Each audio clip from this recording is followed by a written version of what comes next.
Started off with the fact that I was a devout Muslim, and I was convinced of my belief in Islam. My parents were devout Muslims. My mom was actually the daughter of a Muslim missionary. So I was raised in a very devout Muslim home.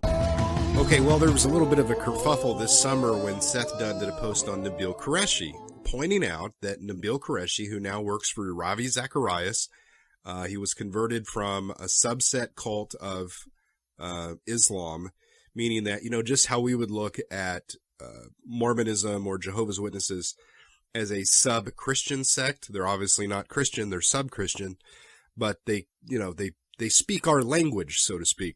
You know, they claim to be Christian or Christian-like, coming out of our traditions. Qureshi wasn't Islamic. He wasn't a Muslim. He came from a subset of the Islamic faith. From now, obviously, it's sub-Islamic. I'm not saying he wouldn't have claimed to have been a Muslim, but just that typical Muslims would look at him the same way that Christians look at Jehovah's Witnesses and be like, yeah, that don't count.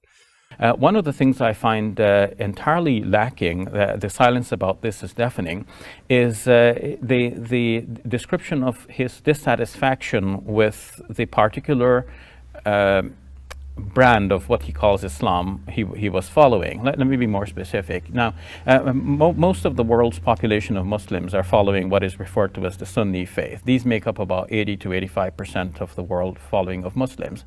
And another 10% or so are the Shi'is, and then another 5% approximately, 5 to 10 maybe max, is made up of all splinter groups. One of the splinter groups is the one that follows a man from the Indo-Pak subcontinent, Mirza Ghulam Ahmad, who died in the year 1908.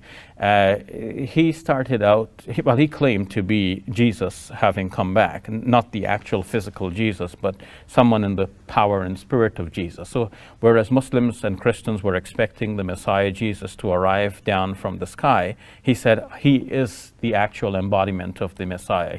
There's no, Jesus is not coming back as we expected, but he is that Jesus. So he is the promised Mahdi, the guided one. He's the promised Messiah. He is Jesus, and all of this. And that made him a prophet, and he claimed, in his words, to be a prophet. Now that spawned two sets of beliefs. One is the mainstream of his following, headed by his son, Mirza Bashir, who said that he should be taken literally. He is a real prophet of God. He received revelation from God. And because he's a prophet, if anyone does not believe in him, they are actually non-believers. And therefore, the vast majority of Muslims, including Sunnis and Shi'is, according to this definition, are non-Muslims. So they regard us as non-Muslims, and then the Muslim scholars responded by saying, well, you're actually non-Muslims because you're following a man who claimed to be a prophet after the Prophet Muhammad, peace be upon him, and this is impossible. Yes.